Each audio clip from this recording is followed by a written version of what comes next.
నమస్తే మాస్టర్స్. యక్తా ధ్యాన శక్తి గ్రూపుకు స్వాగతం, సుస్వాగతం. ఈరోజు మనకి ఆత్మ సందేశాన్ని అందించడానికి దామోదర్ గారు వచ్చారు. వారు వృత్తిరీత్యా పిహెచ్డి చేశారు, ప్రొఫెసర్ కాలేజీలో.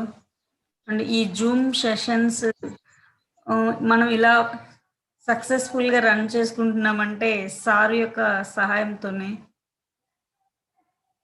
మనం యూట్యూబ్ లింక్ తీసుకున్నామంటే అది కూడా సార్ యొక్క హెల్ప్తోనే.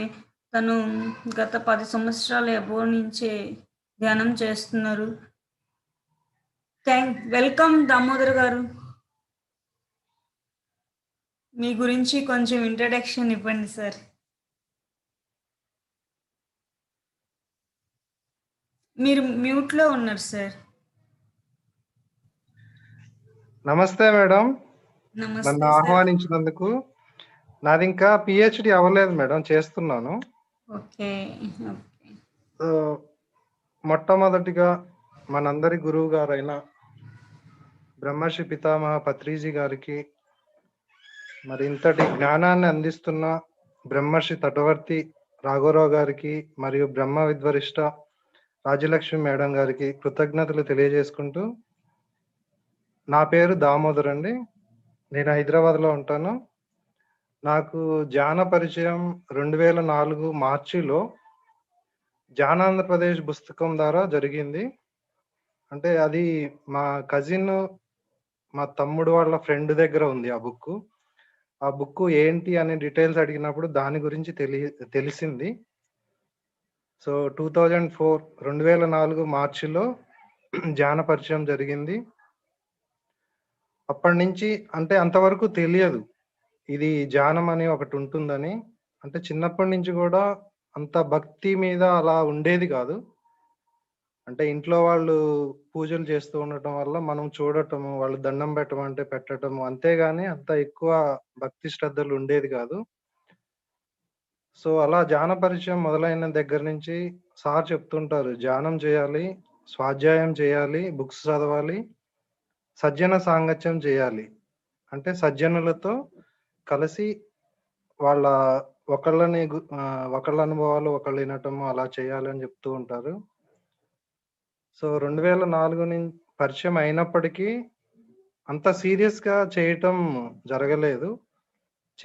ఒకప్పుడు చేస్తూ, ఒకప్పుడు వదిలేస్తూ అట్లా నాన్ వెజ్ కూడా మానేయలేదు. కొన్ని రోజుల తర్వాత మానేయటం జరిగింది. తర్వాత ఏందంటే మళ్ళీ తినటం జరిగింది. సో రెగ్యులర్ ప్రాక్టీస్ లేనందువల్ల. తర్వాత అలా జరుగుతూ ఉన్నప్పుడు అంటే ఎక్కువ ధ్యానం గూడా అంత చేసేవాడిని గాదు. సో అలా ఉన్నప్పుడు ఏందంటే ఆధ్యాత్మికంగా అంత ఎదుగుదల అనిపించలేదు. ఆధ్యాత్మిక పురోగతి అన్నది లేదు. తర్వాత 2008 నుంచి కంప్లీట్‌గా నాన్ వెజ్ మానేయటం జరిగింది. 2008 నుంచి ఇప్పటి వరకు 2008 నుంచి నాన్ వెజ్ మానేయటం జరిగింది. అంటే కోడిగుడ్లు, మాంసము. సో ఇలా ధ్యానం చేస్తూ అప్పుడప్పుడు సజ్జన సాంగత్యం చేస్తూ, స్వాధ్యాయం చేస్తూ అలా జరుగుతూ ఉండేది. సో ఇలా జరుగుతున్న క్రమంలో అంత మార్పేమి కనిపించలేదు. ఆధ్యాత్మికంగా అంత మార్పేమి కనిపించలేదు. సో అలా చేస్తూ ఉన్న క్రమంలో 2019 సెప్టెంబర్‌లో భీమవరం వెళ్ళటం జరిగింది. సో అక్కడికి వెళ్ళిన తర్వాత రాఘవరావు సార్ క్లాసులు, రాజలక్ష్మి మేడం గారి క్లాసులు వినటము. అప్పటి నుంచి చాలా మార్పు కనిపించింది. ఆధ్యాత్మికంగా గూడా చాలా మార్పు కనిపిస్తుంది. నాలో చాలా పరివర్తన కలిగింది. సో అప్పటి నుంచి అప్పటి వరకు నాకు తెలియదు, వెల్లుల్లిపాయ తినకూడదు అని. సో అప్పటి నుంచి కంప్లీట్‌గా వెల్లుల్లిపాయ మానేయటం జరిగింది. తర్వాత రాజలక్ష్మి మేడం గారు ఆహార నియమాల గురించి చెప్తారు. సో అప్పటినుంచి కూడా అంటే నాకు మ్యారేజ్ అయిన తర్వాత గూడా మా మిసెస్, మా పిల్లలు ధ్యానం చేయనప్పటికీ వాళ్ళు గూడా శాకాహారమే తింటూ ఉంటారు. సో అందువల్ల నాకు ఇంట్లో పాత్రల గురించి ప్రాబ్లమ్ ఏం రాలేదు.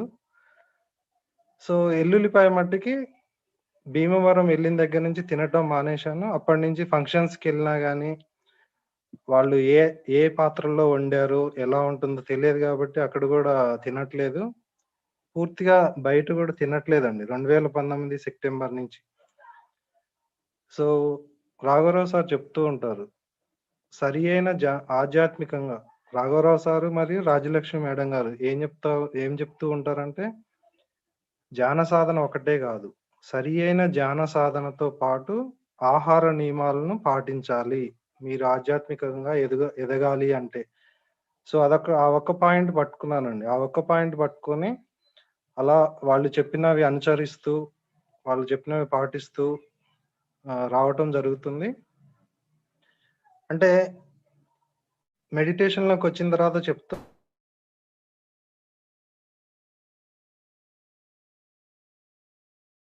అనిపిస్తుందంటే, భీమవరం ఎళ్ళటానికి ముందున్న జీవితము, భీమవరం వెళ్ళిన తర్వాత జీవితము అంటే నా జీవితంలో అలా అంటే బావుంటుందేమో అనిపిస్తుంది. అంత మార్పుందండి. సార్ చెప్తుంటారు. మనం ధ్యానం చేశామంటే, ధ్యాన అనుభవాలు ముఖ్యం గాదు. మనలో ఎలాంటి పరివర్తన జరుగుతుంది, ఎలాంటి పరివర్తన జరిగింది, అదే మనకు కావాలని చెప్తూ ఉంటారు. సో, అదండి ఆధ్యాత్మిక నా జీవితం అనుభవాలు. ఇంకా అలా జరుగుతూ ఉంది. సో, తర్వాత ఏందంటే ఫస్ట్ మనము ధ్యానం విషయానికొస్తే పత్రి సారు చెప్తూ ఉంటారు. ధ్యానం వల్లనే జ్ఞానం, జ్ఞానం వల్లనే ముక్తి అని. ధ్యానం వల్ల మాత్రమే జ్ఞానం వస్తుంది. ఎప్పుడైతే జ్ఞానం వస్తుందో ముక్తి లభిస్తుంది. జ్ఞానం వల్లనే ముక్తి. ముక్తి అంటే ఏదో కాదు, మన కష్టాల నుంచి ముక్తి, మన బాధల నుంచి విముక్తి. సో, ధ్యానం వల్లనే జ్ఞానం, జ్ఞానం వల్లనే ముక్తి. సో, అసలు ధ్యానం అన్నది జ్ఞానం కోసం మాత్రమే చేయాలి. ఎందుకంటే ఎప్పుడైతే జ్ఞానం వస్తుందో మిగతా లాభాలన్నీ వస్తాయి. సో, మొదటగా ఇది బాగా గుర్తుంచుకోవాలి. జ్ఞానం కోసం మాత్రమే మనం చేయాలి. ఆటోమేటిక్‌గా మిగతా లాభాలన్నీ వస్తాయి. సో, తర్వాత ధ్యానం అంటే అందరికీ తెలిసిందే. శ్వాస మీద ధ్యాస. పతంజలి మహర్షి చెప్తారు. చిత్తవృత్తి నిరోధః.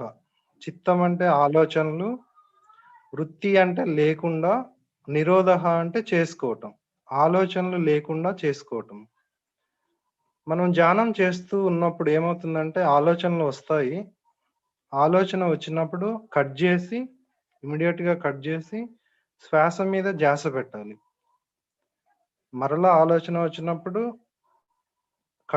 ఆలోచనని కట్ జేసి శ్వాస మీద ధ్యాస పెట్టాలి. ఇలా చేస్తూ ఉన్నప్పుడు ఒకానొక స్థితిలో ఆలోచనలు ఉండవు. తర్వాత మన శ్వాస గూడా ఇక్కడ భ్రూమధ్యంలో స్థిరమవుతుంది. సో, దీనిని ధ్యాన స్థితి అంటారు. ధ్యాన స్థితిలో ఏమంటే మనసు పనిచేయదు.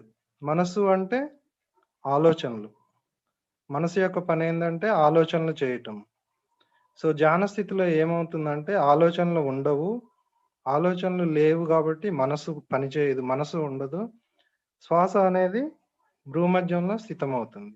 సో, దీనిని ధ్యాన స్థితి అంటారు. సో, తర్వాత మొదటగా మానవుడు అంటే ఏంటో తెలుసుకుందాం. రాఘవరావు సార్ చెప్తూ ఉంటారు. మానవుడు అంటే మూడింటిని కలిపి మానవుడు అంటారని చెప్తారు. శరీరము, మనస్సు, ఆత్మ. ఈ మూడింటిని కలిపి మానవుడు అని అంటారు. శరీరం అంటే మనం ఎప్పుడైతే కన్నులు తెరిచి ఉంటామో, కన్నులు తెరిచి ఉన్నంత సేపు మనము శరీరంతో ఉంటాము. అంటే దేహంతో ఉంటాము. మనము ఎప్పుడైతే కన్నులు మూస్తామో, కన్నులు మూసినప్పుడు ఏందంటే ఆలోచనలు ఉంటాయి. కన్నులు మూసినప్పుడు ఆలోచనలు ఉంటాయి. మనసు యొక్క పనేందంటే ఆలోచనలు చేయటం. కన్నులు మూసినప్పుడు మనము మనసుతో ఉంటాము. కన్నులు మూసినప్పుడు మనం మనసుతో ఉంటాము. ఎప్పుడైతే ధ్యానం చేస్తూ ఉంటామో, ఎప్పుడైతే ధ్యాన స్థితి వస్తుందో, అప్పుడు మనము ఆత్మతో ఉంటాము. అంటే అప్పుడు మనము దేవుడితో ఉంటాము. భగవంతుడితో ఉంటాము. సో, ఇదండి. శరీరము, మనస్సు, ఆత్మ. ఈ మూడింటిని కలిపి మానవుడు అంటారు. సో, తర్వాత మనం తీసుకుంటే రాఘవరావు సార్ చెప్తూ ఉంటారు. 3 ధ్యాన స్థితుల గురించి చెప్తూ ఉంటారు. సో, దీనికంటే ముందు అసలు మనము ధ్యానం ఎందుకు చేయాలి అన్న కొంచెం వివరణ తీసుకుంటే, సో, శ్రీకృష్ణ భగవానుడు భగవద్గీతలో చెప్పటం జరిగింది.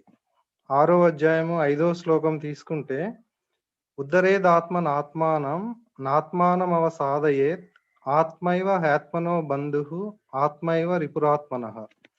అంటే దీని అర్థం తీసుకుంటే, ఉద్ధరేదాత్మనాత్మానం నాత్మానమవసాదయేత్ ఆత్మైవ హ్యాత్మనో బంధుః ఆత్మైవ రిపురాత్మనః.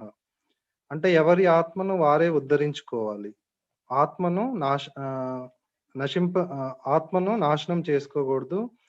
ఒకరు ఇంకొకరికి సహాయపడజాలరు. ఒకరు ఇంకొకరికి సహాయం చేయలేరు. ఆత్మయే ఆత్మకు మిత్రుడు మరియు ఆత్మనే ఆత్మకు శత్రువు. అంటే ఇక్కడ చూసుకుంటే మనం ఎప్పుడైతే ధ్యానం చేస్తూ ఉంటామో మన ఆత్మను మనం ఉద్ధరించుకుంటున్నట్లు. ఎప్పుడైతే మనము ఈ ధ్యానం గురించి తెలియకుండా ఎప్పుడైతే టైం వేస్ట్ చేస్తూ ఉంటామో అదేంటంటే ఆత్మను నశింపజేసుకుంటున్నట్టు. ఆత్మను నాశనం చేసుకుంటున్నట్టు. అంటే అప్పుడు ఆత్మ మనకి శత్రువు అవుతుంది. ఎప్పుడైతే ధ్యానం చేస్తూ ఉంటే మనకి ఆత్మ మిత్రుడవుతాడు. ఎప్పుడైతే టైం వేస్ట్ చేసుకుంటూ ధ్యానం చేయకుండా ఉంటే అప్పుడు ఆత్మ మనకి శత్రువు అవుతుంది. సో, నెక్స్ట్ చూసుకుంటే 6వ అధ్యాయము 46వ శ్లోకం తీసుకుంటే, అంటే మనము ఎందుకు జ్ఞాని గావాలి అన్నదానికి ఇది శ్రీకృష్ణ భగవానుడు అర్జునుడికి చెప్తాడు. తపస్వి బిదికో యోగి జ్ఞానిభ్యోపి మతోధికః కర్మిభ్య చాదికో యోగి తస్మాద్యోగి భవార్జున. తపస్వి బిదికో యోగి జ్ఞానిభ్యోపి మతోధికః కర్మిభ్య చాదికో యోగి తస్మాద్యోగి భవార్జున. సో, ఇక్కడ గమనిస్తే తపస్సులు చేసే వారికంటే, తర్వాత శాస్త్రజ్ఞుల వారికంటే కూడా, కర్మలు చేసే వారికంటే గూడా యోగి గొప్పవాడని శ్రీకృష్ణ భగవానుడు అర్జునుడికి చెప్పటం జరుగుతుంది. తపస్సు చేసే వారికంటే, శాస్త్రజ్ఞుల కంటే గూడా కర్మలను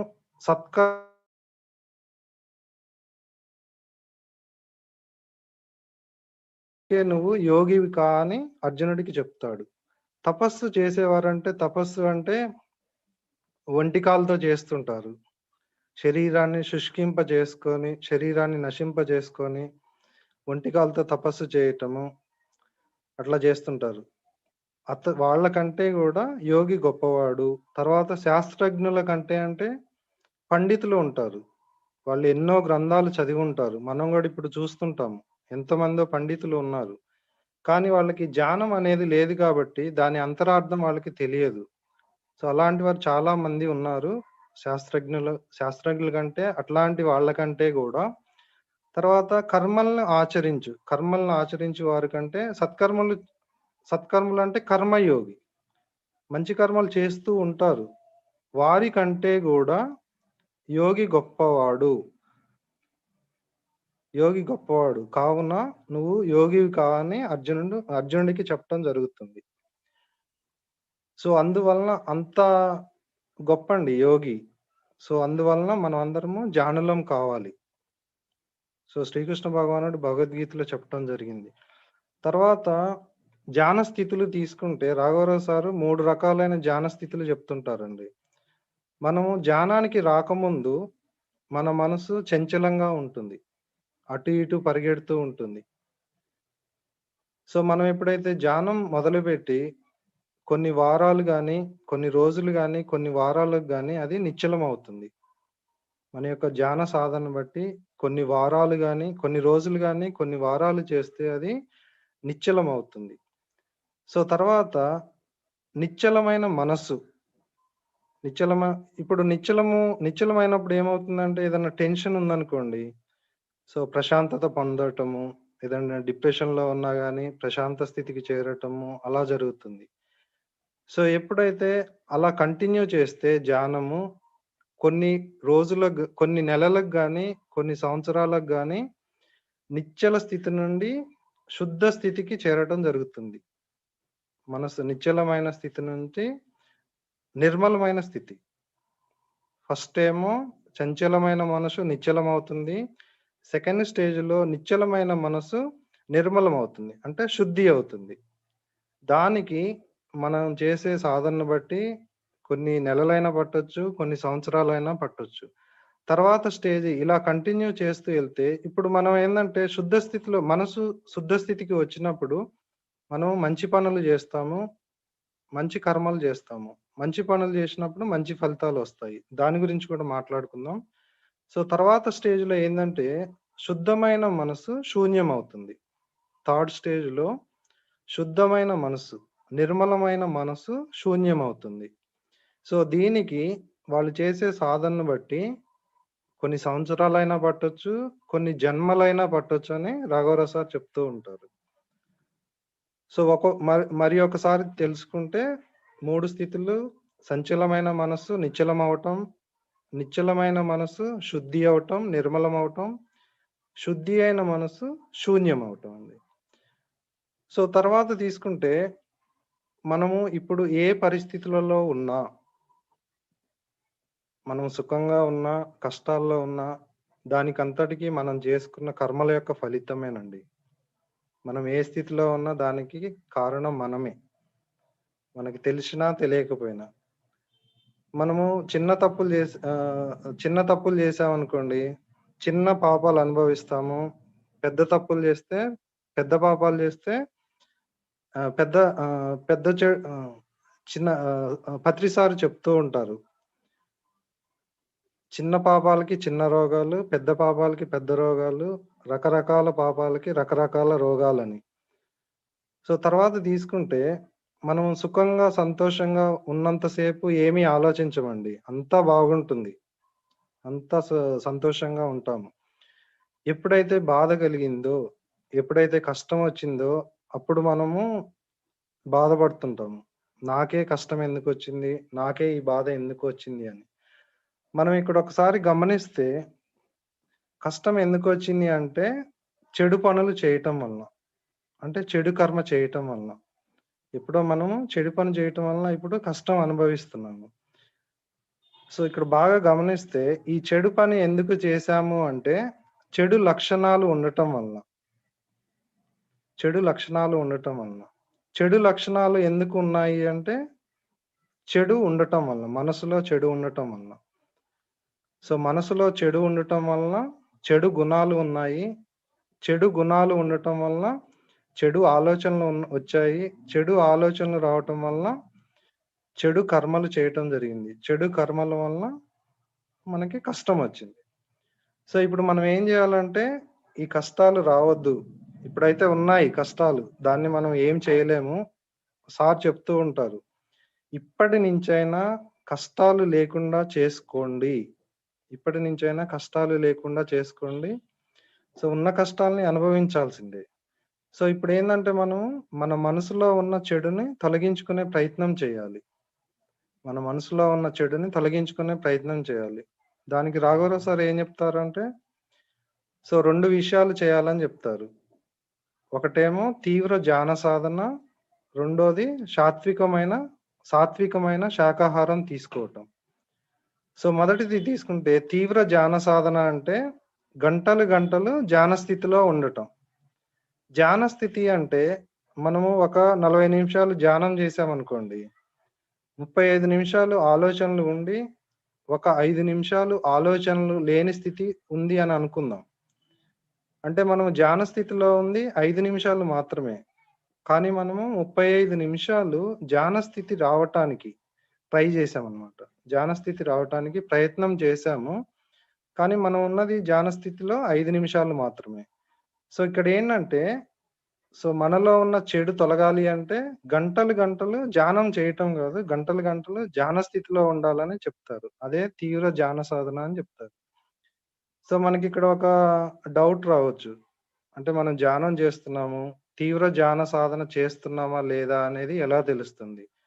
సో తీవ్ర ధ్యాన సాధన చేస్తున్నామా లేదా ఎలా తెలుస్తుందంటే, మనము 4 గంటలు, 5 గంటలు కూర్చున్నా, మనకి 4 నిమిషాలు, 5 నిమిషాలు కూర్చున్నట్లు అనిపిస్తే, అది తీవ్ర ధ్యాన సాధన చేస్తున్నట్లే. ఓకేనా ఫ్రెండ్స్? మనం 3 గంటలు, 4 గంటలు ధ్యానం చేస్తున్నా, 3 నిమిషాలు, 4 నిమిషాలు చేస్తున్నట్లుగా అనిపిస్తే, మనము తీవ్ర ధ్యాన సాధన చేస్తున్నట్లే. సో, దీనితో పాటు ఏందంటే సాత్వికమైన శాకాహారం తీసుకోమంటారు. నేను మొదట గూడా చెప్పాను. రాఘవరావు సార్ గాని, రాజలక్ష్మి మేడం గాని ఆధ్యాత్మిక ఎదుగుదల ఉండాలి అంటే సరియైన ధ్యాన సాధన మరియు సాత్వికమైన శాకాహారం తీసుకోవాలని చెప్తారు. సాత్వికమైన శాకాహారం విషయానికొస్తే ఫస్ట్ మనము అసలు ఏంటి, ఎలా తీసుకోవాలని ఆలోచిస్తే, మనము చల్లారిపోయిన తర్వాత నిల్వ ఉంచిన ఆహార పదార్థాలు తీసుకున్నప్పుడు ఏమవుతుంది అంటే, చల్లారిపోయిన నిల్వ ఉంచిన ఆహార పదార్థాలను తీసుకోవటం వలన మనము తమోగుణం ప్రేరేపిస్తుంది మనసనేది. మనం తమోగుణంలో ఉంటాము. ఎప్పుడైతే ఇవి తీసుకున్నప్పుడు. తమోగుణంలో ఉన్న వాళ్ళకేందంటే సుఖభ్రాంతి ఉంటుంది. సుఖభ్రాంతి ఉంటుంది. తర్వాత సోమరితనము, బద్ధకం ఉంటుంది. సో, మనకి ఉదాహరణగా కుంభకర్ణుడిని తీసుకోవచ్చు. అది అందరికీ తెలిసిన ఉదాహరణ కుంభకర్ణుడు. కుంభకర్ణుడు ఏం చేస్తుంటాడు? 6 నెలలు నిద్రపోతే 6 నెలలు మేల్కొతో ఉంటాడు. 6 నెలలు మేల్కొతో ఉంటాడు. మనము తమో గుణంలో ఉన్నా కూడా మన మనసు మన చేత చెడు పనులు చేపిస్తుంది. ఎందుకంటే ఇక్కడ గూడా మనసులో చెడు ఉంటుంది. తమో గుణంలో గూడా మనసు చెడు ఉంటుంది. మనసు చాలా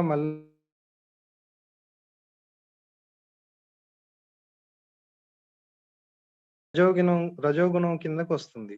మాంసము, గ్రుడ్లు. సో, ఇక్కడేందంటే ప్రాపంచికంగా చూసుకుంటే ఇట్లాంటి గుణం ఉన్న వాళ్ళేందంటే రజోగుణంలో ఉన్నవాళ్ళు కీర్తి ప్రతిష్టలు, పదవులు వీటి కోసం పాకులాడుతూ ఉంటారు. సో, వీళ్ళకి అహంకారం అనే లక్షణం ఉంటుంది. దీనికి ఉదాహరణగా మనము రావణాసుడిని తీసుకోవచ్చు. రావణాసుడు మనందరికీ తెలిసిందే. ఎంతో జ్ఞాని అయినప్పటికీ ఈ రజోగుణం వల్ల పతనమైపోతాడు. సో, తర్వాత తీసుకుంటే ఈ రజోగుణంలో ఉన్నా కూడా మనసు మన చేత తప్పులు చేపిస్తుంది. ఇక్కడ గూడా మనసు చెడుగానే ఉంటుంది. మలినంగానే ఉంటుంది. తమో గుణంలో ఉన్నా, రజోగుణంలో ఉన్నా. సో, ఇక్కడే రాజలక్ష్మి మేడం ఆహార నియమాల గురించి గూడా చెప్తారు. అవి ఒకసారి చూస్తే ఆహార నియమాలు ఏంటంటే మొదటిది పాత్ర శుద్ధి, రెండోది పదార్థ శుద్ధి, మూడోది పాకశుద్ధి. పాత్ర శుద్ధి అంటే మనము మాంసం వండిన పాత్రలు వాడవద్దు. తర్వాత మాంసం వండిన పాత్రలో చేసిన శాకాహారాన్ని తినవద్దు. ఎందుకంటే మేడము ఒక ఉదాహరణ చెప్తూ ఉంటారు. అది అందరికీ తెలిసిన ఉదాహరణే. మళ్ళీ మనం మననం చేసుకుంటున్నాము. మన పొలాల్లో పురుగు మందు కొడుతూ ఉంటారు. ఆ పురుగు మందు డబ్బాలు మన ఇంటికి తెచ్చి క్లీన్ చేసుకొని మనం వాడుకోము. గమనిస్తే అర్థమవుతుంది. ఆ డబ్బాలు మన ఇంటికి తెచ్చి క్లీన్ చేసి వాడుకోము. ఎందుకంటే మనకు తెలుసు అది వాడుకుంటే హాని చేస్తుంది అని. సో, అలాగనే ఈ మాంసం వండిన పాత్రలకు గూడా దోషం ఉంటుందండి. సో, ఆ దోషం వల్ల ఏమవుతాము అంటే దాంట్లో వండిన శాకాహారము అయినప్పటికీ గాని దాంట్లో వండిన శాకాహారాన్ని తింటే మనము రజోగుణంలోకి మారుతాము. మనం అలా అనిపిచ్చదు గానీ చాలా చాలా అబ్జర్వ్ చేయాలండి. మనం ఎంతో మంచి మార్గమైన ధ్యానంలోకొచ్చాము. ఇట్లాంటి కొన్ని విషయాలు తెలుసుకుంటూ ఉంటే ఆధ్యాత్మికంలో పురోగతి ఉంటుంది.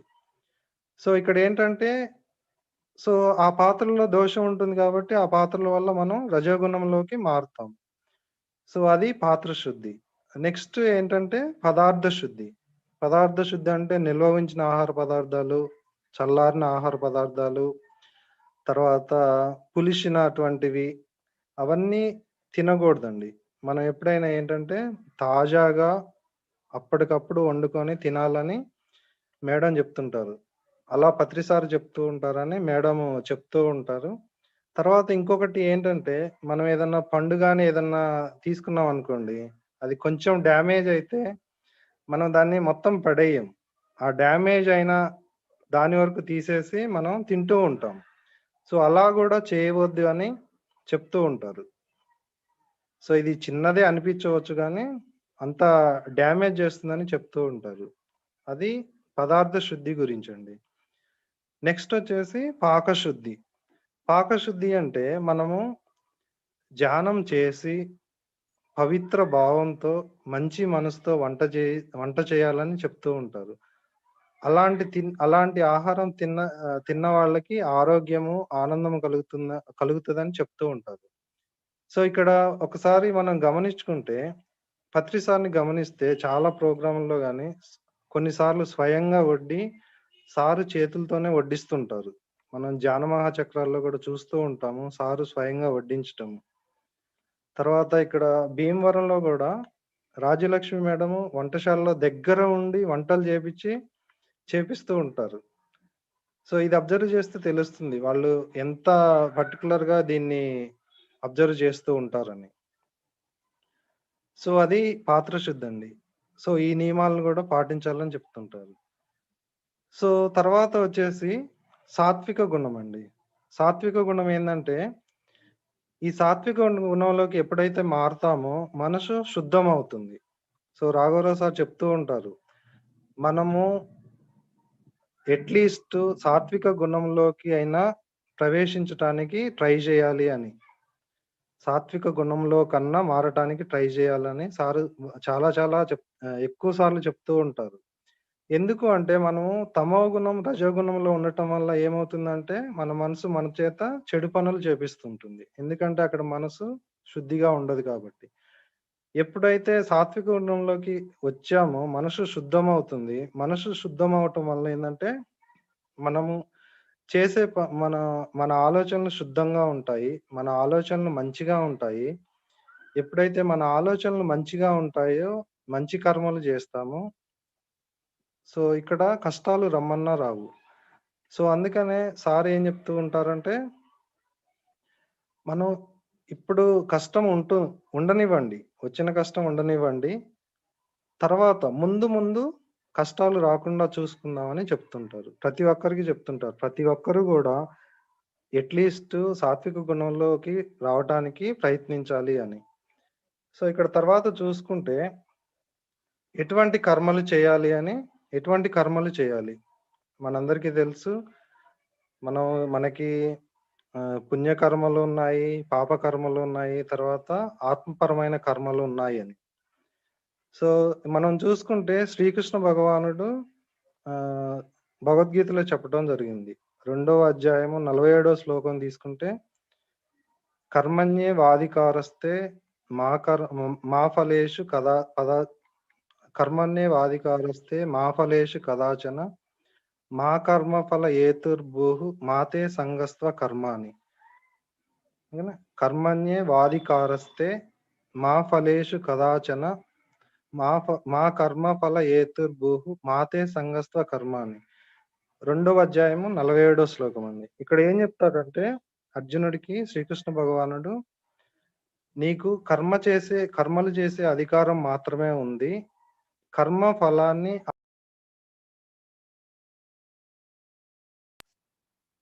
ఫలాన్ని ఆశించే అధికారం నీకు లేదు. సో, కర్మ ఫలాన్ని ఆశించకుండా నువ్వు కర్మలు చెయ్యి. అలా అని కర్మలు చేయకుండా ఉండవద్దు అని ఆ శ్లోకంలో చెప్పటం జరుగుతుందండి. సో, నెక్స్ట్ రెండో సిద్ధాంతం చాలా చాలా ఇంపార్టెంట్ అండి. కర్మ సిద్ధాంతం చాలా చాలా ముఖ్యమైనది. సో, ఇక్కడ తీసుకుంటే మనకి పుణ్యకర్మలు చేస్తే ఏమవుతుందంటే భోగాలుంటాయండి. భోగంతో కూడిన సంతోషం. పాపకర్మలు చేస్తే మనం ఏందంటే రోగం. సో, పాపము, పుణ్యము 2 కలిపి చేస్తే ఏందంటే భోగంతో కూడిన రోగం ఉంటుంది. సో, ఇక్కడ ఒక ఉదాహరణ తీసుకుంటే మనం పుణ్యకర్మలు తీసుకుంటే, ఒకతను అంతా పుణ్యకర్మలే చేసుంటాడు. సో, తనంతా భోగాలు అనుభవిస్తూ ఉంటాడు. తనకి ఎటువంటి ప్రాబ్లము ఉండదు. ఎందుకంటే ఓన్లీ పుణ్యకర్మలే చేశాడు కాబట్టి. ఇంకొక ఎగ్జాంపుల్ తీసుకుంటే ఇంకొకతను ఏందంటే పుణ్యకర్మలు, పాపకర్మలు 2 చేశాడని అనుకుందాం. సో ఇక్కడ ఏందంటే పుణ్యము ఉంది, పాపము ఉంటుంది. సో దీనికిని ఇక్కడ ఉదాహరణలో అతను ఒక యాక్సిడెంట్‌లో ఒక కాలు పోవటం గాని, ఒక చెయ్యి పోవటం గాని, ఏదో ఒక భాగం కాలిపోవటం గాని జరగటం వల్ల తనని హాస్పిటల్‌లో జాయిన్ చేయటం జరుగుతుంది. ఇది అందరికి తెలిసిన ఉదాహరణే. మళ్ళీ ఒకసారి మననం చేసుకుంటున్నాం. సో హాస్పిటల్‌లో జాయిన్ చేయటం జరుగుతుంది. అది ఎలాంటి అది సూపర్ స్పెషాలిటీ హాస్పిటల్. ప్లస్ అతనికి ఏసీ బెడ్ ఇస్తారంటండి. ఎందుకు అంటే అతను ధనవంతుడు. పుణ్యం చేశాడు కాబట్టి ధనవంతుడు. సో అతనికి సూపర్ స్పెషాలిటీ హాస్పిటల్‌లో ఏసీ బెడ్ ఇవ్వటం జరుగుతుంది. అతనేందంటే పుణ్యము చేశాడు, పాపము చేశాడు. ఇంకొక ఉదాహరణ తీసుకుంటే అతను ఓన్లీ పాపం చేశాడని అనుకుందాం. పాపం చేశాడు కాబట్టి అతను గూడా యాక్సిడెంట్‌లో ఏదో ఒక కాలో, చెయ్యో విరిగి తర్వాత ఏదో ఒళ్ళు కాలిపోయి హాస్పిటల్‌లో అడ్మిట్ చేయడం జరుగుతుంది. అతనికేందంటే ఏ హాస్పిటల్ అంటే జనరల్ హాస్పిటల్. జనరల్ హాస్పిటల్‌లో మామూలుగా జనరల్ బెడ్ ఇవ్వటం జరుగుతుంది. సో అతను ఓన్లీ పుణ్యం లేదు గాబట్టి ఓన్లీ పాపమే ఉంది గాబట్టి ఇలా అనుభవించటం జరుగుతుంది. సో ఇక్కడ మనం గమనిస్తే మనము ఇంకొక రకంగా చెప్పుకోవాలి అంటే పాప కర్మలు ఇనుప ఇనుప సంకెళ్ళు, పుణ్యకర్మలు బంగారపు సంకెళ్ళని చెప్తూ ఉంటారండి. ఇది బంగారమైన 2 సంకెళ్ళే. పుణ్యం చేసినా, పాపం చేసినా 2 సంకెళ్ళే. కాబట్టి మనము ఎలాంటి కర్మలు చేయాలి? ఎలాంటి కర్మలు చేయాలి? శ్రీకృష్ణ భగవానుడు ఆల్రెడీ చెప్పాడు. నువ్వు కర్మఫలం ఆశించకుండా కర్మలు చెయ్యి. అలాగని కర్మలు చేయకుండా ఉండవద్దు అని. అంటే మనం అంతే కర్మలు చేస్తూనే ఉండాలి. ఎలాంటి కర్మలు చేయాలి అంటే పాప కర్మలు గాదు, పుణ్యకర్మలు గాదు. ఆత్మపరమైన కర్మలు చేయాలని సార్ చెప్తూ ఉంటారు. ఆత్మ కర్మలు అంటే ధ్యానానికి సంబంధించిన కర్మలు. అంటే ధ్యానం చేయటము, ధ్యానం చేయించటము, తర్వాత మనం జూసుకుంటే ధ్యాన కార్యక్రమాల్లో పాల్గొంటము, శాకాహార ర్యాలీల్లో పాల్గొంటము, ధ్యాన కార్యక్రమాలకి మన వంతుగా సహాయం చేయటము, ఇవన్నీ గూడా ఆత్మపరమైన కర్మలేనండి. సో ఎప్పుడైతే ధ్యాన సాధన చేస్తూ, సరియైన ధ్యాన సాధన చేస్తూ, సరియైన ఆహార నియమాలు పాటిస్తూ, మనం ఎప్పుడైతే ఆత్మపరమైన కర్మలు చేస్తూ ఎళ్తూ ఉంటామో, చేస్తుంటామో, మనకి 3 రకాల భవిష్యత్తులుంటాయని సార్ చెప్తూ ఉంటారు. రాఘవరావు సారు. 3 రకాల భవిష్యత్తులు. మొదటి భవిష్యత్తు వచ్చేసి ఇప్పటి నుంచి ఈ జీవితంలో ఇప్పటి నుంచి మిగిలి ఉన్న శేష జీవితము. అది చాలా బాగుంటుందని చెప్తారు. రెండవ భవిష్యత్తు వచ్చేసి మరణానంతర జీవితము. మరణానంతర జీవితము మనము ఆహ్, ఆహ్, గొప్ప లోకాలకి వెళ్తామని చెప్తారు. మూడో భవిష్యత్తు వచ్చేసి మరలా జన్మ తీసుకున్నప్పుడు ఉండే భవిష్యత్తు. సో, మూడో భవిష్యత్తులో ఏమవుతుందంటే ఎక్కడ జన్మ తీసుకుంటామని చెప్తా ఉంటారంటే, గొప్ప యోగుల కుటుంబంలో గాని, లేదా గొప్ప ధనవంతుల కుటుంబంలో గాని ఆహ్, జన్మ తీసుకోవటం జరుగుతుందని తీసుకుంటామని చెప్తూ ఉంటారు. సో, ఇక్కడ మనం ఒకటి గమనిస్తే గొప్ప యోగుల కుటుంబంలో జన్మ తీసుకుంటే ఏమవుతుందంటే, ఏదైతే మిగిలిన సాధన ఉందో, ఏదైతే సాధన మిగిలి ఉందో, అది సాఫీగా చేసుకోటానికి వీలవుతుంది. సో, అక్కడ మనకి ఇప్పుడు ఎలాంటి అడ్డంకులు ఉన్నా, కొంచెం కష్టపడితే, కొంచెం కష్టపడి ఇలాంటి ఆత్మపరమైన కర్మలు జేస్తే, సో, మూడో జన్మ ఇలా ఉంటుందని చెప్తారు. యోగుల కుటుంబంలో జన్మించటము, లేదా గొప్ప ధనవంతుల కుటుంబంలో జన్మించటం అండి. సో, ఇక్కడ తీసుకుంటే గొప్ప ధనవంతుల కుటుంబంలో జన్మిస్తే ఏమవుతుంది అంటే, మనం ప్రాపంచికంగా మనకి ఏ ఇబ్బంది ఉండదు. సో, ఇక్కడ గూడా మిగిలి ఉన్న ధ్యాన సాధన ఏదైతే ఉందో అది చేసుకోటానికి మనకి వీలవుతుంది అని. సో, ఇది 3 రకాల భవిష్యత్తు గురించి సారు చెప్తూ ఉంటారు. సో, తర్వాత తీసుకుంటే మనం తమో గుణంలో మనసు శుద్ధమవుతుందని చెప్తాము. సో, మంచి ఆలోచనలు చేస్తాము. మంచి కర్మలు చేస్తాము అని జెప్తాము. సో, తర్వాత తీసుకుంటే శుద్ధ సాత్విక గుణం. సాత్విక గుణము ఉదాహరణగా విభీషణ్‌ని తీసుకోవచ్చండి.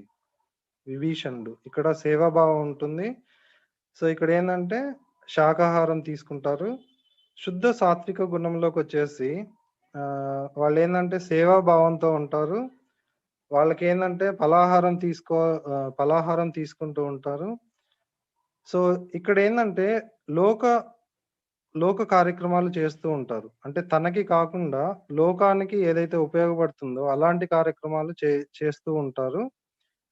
సో, ఇక్కడేందంటే ఉదాహరణగా మనం ఆంజనేయ స్వామిని చెప్పుకోవచ్చు. శుద్ధ సాత్విక గుణము, ఫలాహారము. సో, తర్వాత తీసుకుంటే నిర్గుణం. నిర్గుణం ఏందంటే ఉదాహరణగా మనం రాముడిని తీసుకోవచ్చు. ఇక్కడేందంటే దైవ లక్షణాలన్నట్టు. దైవ లక్షణాలు పూర్తిగా దేవుడికి ఏదైతే లక్షణాలుంటాయని అనుకుంటామో, నిర్గుణంలోకి చేరినప్పుడు అవన్నీ లక్షణాలు మనకు గూడా వస్తాయి. సో, మనం ఇక్కడేందంటే శ్వాసాహారం తీసుకుంటాము. సో, ఇన్ని గుణాలున్నా తమో గుణం ఫస్ట్ తమో గుణంలో నుంచి రజోగుణము, రజోగుణంలో నుంచి సాత్విక గుణము. రాఘవరావు సార్ ఏం చెప్తూ ఉంటారంటే, ఇన్ని గుణాలలో మనము సాత్విక గుణంలో కన్నా మారటానికి ప్రయత్నం చేయాలి అని. సో, తర్వాత ఏంటంటే నెక్స్ట్ తీసుకుంటే 3 భవిష్యత్తులు. తర్వాత ఏందంటే, భగవంతుడంటే ఎవరు అని తీసుకుంటే, మనకి చాలా మందికి డౌట్ ఉండొచ్చండి. అసలు భగవంతుడెవరు? ఎక్కడుంటాడు? ఏం చేస్తుంటాడు? తనని ఎలా ఆశ్రయించాలని. భగవంతుడంటే ఎవరు? 3 క్వెషన్‌లేసుకుంటే మనకి దాని గురించి పరిశీలన చేయటానికి అవకాశం ఉంటుంది. భగవంతుడంటే ఎవరు? తర్వాత అతను ఎక్కడ ఉంటాడు? ఆ భగవంతుడిని ఎలా ఆశ్రయించాలి? మనం గనుక తీసుకుంటే భగవద్గీతలోనే 10వ అధ్యాయంలో 20 శ్లోకంలో శ్రీకృష్ణ భగవానుడు అర్జునుడికి చెప్పడం జరుగుతుంది. అహమాత్మ గుడాకేశ సర్వభూతాశయ స్థితః అహం ఆదిత్య మధ్యం చ భూతానామంత ఏవం చ. అహమాత్మ 10వ అధ్యాయము 20 శ్లోకం అండి. అహమాత్మ గుడాకేశ సర్వభూతాశయ స్థితః అహం ఆదిత్య మధ్యం చ భూతానామంత ఏవ చ. సో, ఇక్కడ శ్లోకం యొక్క అర్థం ఏందంటే, ఫస్ట్ క్వెషన్ ఏమడుగుతున్నాము మనము? భగవంతుడంటే ఎవరు అని అంటున్నాము. ఇక్కడ శ్రీకృష్ణ భగవానుడు ఏం చెప్తున్నాడంటే, అహమాత్మ, ఆత్మే భగవంతుడు అని. అహమాత్మ, ఆత్మే భగవంతుడు అని. అది మొదటి క్వెషన్‌కి సమాధానం అండి. రెండో క్వెషన్ వచ్చేసి, భగవంతుడు ఎక్కడ ఉంటాడు? సర్వభూతాశయ స్థితః, అన్ని జీవరాశుల్లో ఉంటాడు. ఏవైతే మనం చెప్తూ ఉంటామో 84 లక్షల జీవరాశుల్లో అని. అన్ని జీవరాశుల్లో భగవంతుడు ఉంటాడు. అందుకనే మనకి చెప్తూ ఉంటారు. జీవహింస మహాపాపం. హింస చేయరాదు. హింస చూడో హంస పకడో అని పత్రిసార్ చెప్తూ ఉంటారు. ఎందుకు అంటే దైవం అనేది అన్ని జీవరాశుల్లో ఉంటుంది. భగవంతుడు అనే అతను అంతటా అన్ని జీవుల్లో ఉన్నాడు అని మనము ఈ శ్లోకం ద్వారా అర్థం చేసుకోవచ్చు. తర్వాత జీవులు ఉండటానికి ముందు సృష్టి అహమాదిత్య మధ్యం చ. సృష్టి ఉండటానికి ముందు ఉన్నాను. ఇప్పుడు జీవులు జీవిస్తున్నప్పుడు ఉన్నాను. మధ్యలో ఉన్నాను. భూతానామంత ఏవం చ. సృష్టి తర్వాత కూడా ఉంటాను అని చెప్పటం జరుగుతుంది. మరొక్కసారి ఇది చాలా చాలా ఇంపార్టెంట్ శ్లోకం అండి. అహమాదిత్య మధ్యం చ అహమాత్మ గుడాకేశ సర్వభూతాశయ స్థితః అహమాదిత్య మధ్యం చ భూతానామంత ఏవ చ. సో, ఫస్ట్ వచ్చేసి భగవంతుడు ఎవరు అంటే ఆత్మ అని. భగవంతుడు ఎక్కడ ఉంటాడు అంటే అన్ని జీవుల్లో ఉంటాడు అని తెలుసుకోవచ్చు. మూడోది ఎలా ఆశ్రయించాలి? మనం మొదట చెప్పుకున్నాం. మానవుడు అంటే 3 కలిపి మానవుడు అని చెప్పుకున్నాం. శరీరము, మనస్సు, ఆత్మ అని. సో, ఆత్మ అని దాంట్లో ఉందండి. సో, ఆ భగవంతుడు ఆత్మను చేరుకోవాలంటే మనం ఏం చేయాలి? ఆత్మ అన్నా, భగవంతుడు అన్నా, దేవుడు అన్నా అన్నీ ఒకటే అండి. సో, ఆ భగవంతుడిని ఎలా చేరుకోవాలి? ఆ భగవంతుడిని ఎలా చేరుకోవాలంటే ధ్యానం చేయాలి. ధ్యానం చేసి ధ్యాన స్థితికి వెళ్ళినప్పుడు, ధ్యాన స్థితి అంటే ఆలోచనలు లేని స్థితికి వెళ్ళినప్పుడు అప్పుడు మనము భగవంతునితో ఉంటాం. సో, అది భగవంతుడి గురించండి. నెక్స్ట్ యోగ నిద్ర అనే ఉందండి. యోగ నిద్ర. యోగ నిద్ర ఏందంటే మనకి 3 అవస్థలున్నాయండి. జాగృతావస్థ, స్వప్నావస్థ, సుషుప్తావస్థ అని. 3 అవస్థల్లో ఉంటాం మనం. జాగృతావస్థ, స్వప్నావస్థ, సుషుప్తావస్థ. సో, ఇక్కడేంటంటే మనం ఎప్పుడైతే మేల్కొని ఉంటామో, కళ్ళు తెరిచి ఉంటామో, మనము జాగృతావస్థలో ఉంటాము. కళ్ళు తెరిచి ఉన్నప్పుడు జాగృతావస్థలో ఉంటాము. మనము ఎప్పుడైతే కనులు మూసుకొని ఉంటామో, కనులు మూసినప్పుడు ఏమవుతుందంటే మనసు పనిచేస్తుంది. మనం నిద్రపోయినప్పుడు కలలొస్తాయండి. దాన్ని స్వప్నావస్థ అంటారు. స్వప్నావస్థలో ఏందంటే జాగృతావస్థలో ఏదైతే జరిగినాయో ఆ సంఘటనలు జరిగినట్టుగాను, జరగనట్టుగాను మనకి స్వప్నావస్థలో కలల రూపంలో కనిపిస్తూ ఉంటుందండి. దాన్ని స్వప్నావస్థ అంటారు. సుషుప్తావస్థ ఏందంటే మనకి మనసు గూడా పనిచేయటం ఉండదక్కడ. అప్పుడేందంటే మనము ఆత్మతో ఉంటాము. సో, సార్ ఏం జెప్తాడంటే మనము రాత్రిపూట పడుకునే ముందు ఒక 5 నిమిషాలు గాని, 10 నిమిషాలు గాని ధ్యానం చేసి పడుకోమని జెప్తారు. ఇది 2 రోజుల ముందే ఉదయము క్లాస్‌లో చెప్పడం జరిగింది రాఘవరావు సారు యోగ నిద్ర గురించి. మనం రాత్రి పడుకునే ముందు 5 నిమిషాలు గాని, 10 నిమిషాలు గాని ధ్యానం చేసి పడుకుంటే ఏమవుతుందంటే మనము సుప్తావస్థలోకి వెళ్తాము. సుప్తావస్థలోకి ఎళ్తే ఏమవుతుందండి మనం ఆత్మతో ఉంటాము. మనకి కావాల్సినంత శక్తి సమకూరుతుంది. సో, పొద్దున్న లేచేటప్పటికి మనం ఆత్మశక్తి పెరుగుతుంది. మనం చాలా ఇదిగా ఉంటాము. చాలా ఫ్రెష్‌గా ఉంటాము. మనకి 2 లాభాలున్నాయండి ఇక్కడ. మనం నిద్రపోయినట్టు ఉంటుంది. తర్వాత అది యోగ నిద్ర అవుతుంది. ఇది చాలా చాలా ఇంపార్టెంట్. నాకు చాలా బాగా నచ్చిన పాయింట్ ఇది. యోగ నిద్ర. నేను మొన్నటిదాకా ఇలా చేసేవాడిని గాదండి. నాకు ఈ విషయం గురించి అంత తెలియదు. సార్ ఎప్పుడైతే చెప్పారో ఇది ఇంప్లిమెంట్ చేయటం జరుగుతూ ఉందండి. యోగ నిద్ర గురించి. సో, ఇదండి నేను చెప్పాల్సిన పాయింట్స్ ఇవి చెప్పాలనుకున్నాను. సో, నాకు ఇంత మంచి అవకాశం ఇచ్చిన జ్యోతి మేడం గారికి, మల్లీశ్వరి మేడం గారికి, మిగతా ఆర్గనైజర్స్ అందరికీ నా కృతజ్ఞతలు తెలుపుతూ థ్యాంక్ యూ అండి. Thank you sir. మంచి జ్ఞానాన్ని అందించారు. ఎన్ని బుక్కుల సారాన్ని చాలా షార్ట్‌కట్‌లో చాలా విషయాలు చెప్పారు సార్. Thank you madam.